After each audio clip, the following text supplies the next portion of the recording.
കേരള കോൺഗ്രസ് മത്സരിച്ച മുഴുവൻ സീറ്റുകളിലും വിജയിക്കുമെന്ന് അബു ജോൺ. കാഞ്ഞങ്ങാട് ഉൾപ്പെടെ വൻ വിജയം നേടും. UDF മന്ത്രിസഭയിൽ 2 മന്ത്രിമാർ കേരള കോൺഗ്രസിന് ഉണ്ടായിരുന്നു. UDF അധികാരത്തിൽ വന്നാൽ മന്ത്രിമാർ ആരൊക്കെയെന്നത് പിന്നീട് പാർട്ടി തീരുമാനിക്കുമെന്നും അബു ജോൺ ജോസഫ് പറഞ്ഞു. പ്രതീക്ഷിക്കാത്ത പലയിടങ്ങളിൽ നിന്നും വോട്ട് കിട്ടിയിട്ടുണ്ടെന്നും അബു ജോൺ കൂട്ടിച്ചേർത്തു.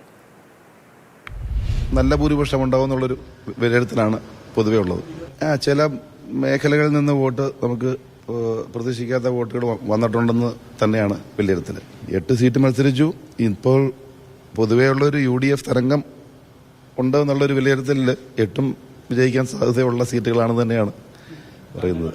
കഴിഞ്ഞ മന്ത്രിസഭയിൽ കേരള കോൺഗ്രസ് പാർട്ടിക്ക് 2 മന്ത്രിമാരുണ്ടായിരുന്നു, ഒരു ചീഫ് വിപ്പും ഉണ്ടായിരുന്നു. നമ്മളെ ഇരുന്ന് കഴിഞ്ഞിട്ട് കാലം നീട്ടുന്ന വ്യക്തിയാണ് ഞാൻ. അതൊന്നും ഇപ്പോൾ പറയേണ്ട കാര്യങ്ങളല്ല. പാർട്ടിക്ക് ലീഡർഷിപ്പുണ്ട്, പാർട്ടിക്ക് സീനിയർ നേതാക്കന്മാരുണ്ട്, പാർട്ടിക്ക് ഒരു പ്രോട്ടോകോൾ ഉണ്ട്. അതൊക്കെ വെച്ച് പാർട്ടി തീരുമാനിക്കേണ്ട കാര്യങ്ങളാണ്. അതൊന്നും ഞാൻ പറയേണ്ട കാര്യങ്ങളല്ല. അതേസമയം തൊടുപുഴയിൽ 10,000-ൽ കുറയാത്ത ഭൂരിപക്ഷത്തിൽ വിജയിക്കുമെന്ന് LDF സ്ഥാനാർത്ഥി സിറിയ ചാഴികാടൻ. UDF വോട്ടുകളിൽ ചോർച്ചയുണ്ടായിട്ടുണ്ട്. മുൻകാലങ്ങളിൽ നിന്നും വ്യത്യസ്തമായി പോളിംഗാണ് ഇത്തവണ ഉണ്ടായിട്ടുള്ളതെന്നും സിറിയ പറഞ്ഞു. ഇത്തവണ നമ്മൾ പരമാവധി പേഴ്സൺ ടു പേഴ്സൺ ആളുകളുടെ ഇടയിലേക്ക് ചെല്ലുന്നതിനും കഴിഞ്ഞ കാലങ്ങളിൽ ഈ നാട്ടിലൊരു ജനപ്രതിനിധി, ഒരു MLA ഉണ്ടായിരുന്നോ ഇല്ലയോ എന്നുള്ള ഒരു ചോദ്യമൊക്കെ വളരെ കൃത്യമായ ആളുകളുടെ ഇടയിലേക്ക് കൊണ്ടുവരാൻ സാധിച്ചു. പ്രത്യേകിച്ച് വികസന കാര്യങ്ങളിൽ കഴിഞ്ഞ 10 വർഷക്കാലങ്ങളിൽ ഒന്നും നടന്നില്ല എന്ന ഒരു ബോധ്യം ആളുകൾക്ക് നൽകാനായിട്ട് സാധിച്ചിട്ടുണ്ട്. അപ്പോൾ ഒരു നാട് മാറ്റം ആഗ്രഹിക്കണം എന്ന ഒരു ചിന്തയാണ് നമ്മൾ മുന്നോട്ട് വെച്ചത്. അത് പൂർണ്ണമായും ജനങ്ങൾ ഏറ്റെടുത്തിട്ടുണ്ട്. ഞാനിപ്പോഴും ഒരു 10,000-ൽ കുറയാത്ത ഒരു വോട്ടിന്റെ ഭൂരിപക്ഷം തന്നെ ലഭിക്കുമെന്നുള്ള ഉറച്ച ആത്മവിശ്വാസത്തിലാണ് മുന്നോട്ട് പോകുന്നത്. SIR-മായി ബന്ധപ്പെടുത്തി ഉണ്ടായ കറക്ഷനിൽ വന്നിരിക്കുന്ന വലിയ വ്യത്യാസം, ആ കറക്ഷനെ തുടർന്ന് ആളുകൾ പൂർണ്ണമായി വോട്ട് ചെയ്തു. വിവരങ്ങളുമായി ജെയിനസ് രാജു ചേരുന്നുണ്ട്. ജെയിൻ, അപ്പോൾ തൊടുപുഴയിൽ തലമുറ മാറ്റം വന്ന ഒരു മണ്ഡലമാണ്. അവിടെയുള്ള പ്രതീക്ഷകൾ മറ്റ് പ്രധാനപ്പെട്ട ഇടുക്കി മണ്ഡലം ഏവരും ഉറ്റുനോക്കുന്ന ഒരു മണ്ഡലമാണ്. അവിടെ റോഷിക്ക് എന്ത് സംഭവിക്കും? തുടർച്ചയാണോ, അല്ലെങ്കിൽ തുടർച്ച ഉണ്ടാകുമോ? അതല്ല അവിടെ ഒരു അട്ടിമറി കോൺഗ്രസിന്റെ കൂടി കൈകളിലാണ് ഇത്തവണ എത്തുന്നത്? അങ്ങനെയൊക്കെയുള്ള കാര്യങ്ങൾ എന്താണ് പ്രതീക്ഷിക്കുന്നത്? പ്രജീഷ്, ഈ 4 മണ്ഡലങ്ങളിലെങ്കിലും ഫലം പ്രവചനാതീതമാണ് എന്നുള്ളതാണ് നമുക്ക് മനസ്സിലാക്കാൻ കഴിയുന്നത്. ഇപ്പോൾ പല മുന്നണികളിലെയും ആളുകളുമായിട്ട് നമ്മൾ രാവിലെ മുതൽ സംസാരിക്കുന്നതാണ്. ഈ 2 മുന്നണികളും വലിയ ആത്മവിശ്വാസത്തിലാണ് എന്നുള്ളതാണ് അത്ഭുതപ്പെടുത്തുന്ന ഒരു കാര്യം.